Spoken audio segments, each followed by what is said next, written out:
Today we're going to be talking about how to solve two-step equations.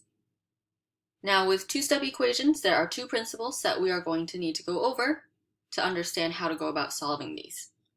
The first is what we call the addition principle. So the addition principle tells us that we need to add or subtract the same number to both sides of an equation in order to keep the equation balanced. You always do the same thing to both sides of an equation. So you want to look for the equal sign and make sure that you're doing the same thing to both sides of that equal sign. So let's start by looking at example 1. We have x plus 4 equals 6. So in order to solve for x, we're going to need to subtract 4 from both sides of the equation. So I'm going to go ahead and subtract 4 here and subtract 4 on the other side as well. So the 4 cancels out on the left-hand side. And now we have 6 minus 4, which is equal to 2. So x is equal to 2 here. In the next one, if we're trying to get x by itself, we will want to add 7 to both sides. Adding 7 on the left here will cancel that minus 7 out, and then we have to do the same thing to both sides. So we have 2 plus 7, which is equal to 9. So x equals 9. Now in this next one, x minus 3 equals 6 plus 1. I would suggest starting by simplifying the right-hand side. So we have 6 plus 1 on the right, which we can write as x minus 3 equals 7. And then now we can try to get x by itself by adding 3 to both sides. So adding 3 here, we'll cancel that out.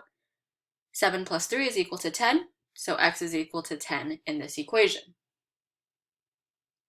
All right, the second principle that we need to understand is the multiplication principle.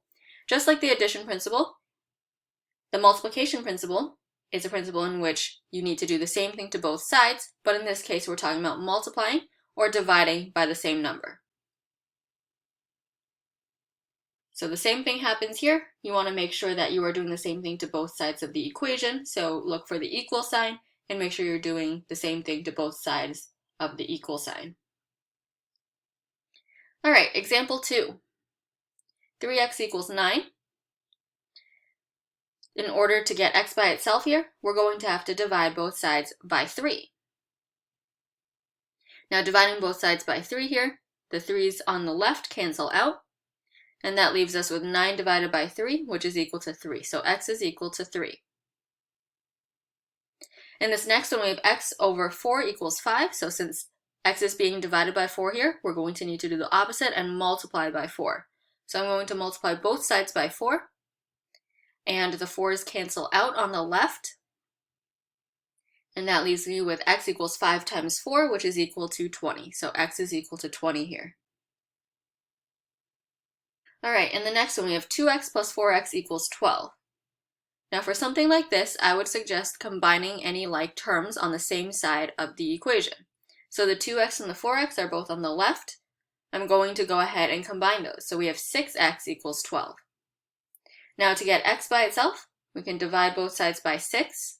The 6 cancels on the left, leaving me with x equals 12 over 6, which is equal to 2. So x is equal to 2 in that equation. All right, let's do some more complex equations. All right, in this next one, we have 3 times x minus 7 equals 6. We're going to start off by distributing. So distribute the 3 to the x, 3 to the negative 7. So we have 3x minus 21 equals 6. And now, in order to get x by itself, we're going to start by adding 21 to both sides. And that cancels on the left, and that leaves us with 27 on the right. So 3x equals 27. And now we still need to get that 3 out of the way, so we'll divide both sides by 3. That leaves us with x on the left and 27 over 3 on the right, which is equal to 9. So x equals 9 in this case. All right, let's look at the next one. We have 2 times x minus 4 in parentheses equals 12. We'll start off the same way as the last one by distributing. So we have 2 times x and 2 times negative 4. So that's 2x minus 8 equals 12. We're going to add 8 to both sides. The minus 8 and the plus 8 cancel, and that leaves us with 2x equals 20. And we'll divide both sides by 2. The 2's cancel on the left, and you're left with x equals 10. All right, we have two more examples. Now in this next one, we have x over 2 plus 3 equals 9. I would start off by subtracting 3 from both sides. So the 3 cancels on the left. So we're left with x divided by 2 equals 6. Now to get that x by itself, which currently is divided by 2, we're going to multiply both sides by 2. Doing so, we end up canceling the 2 on the left, and we're left with 6 times 2 on the right, so x is equal to 12.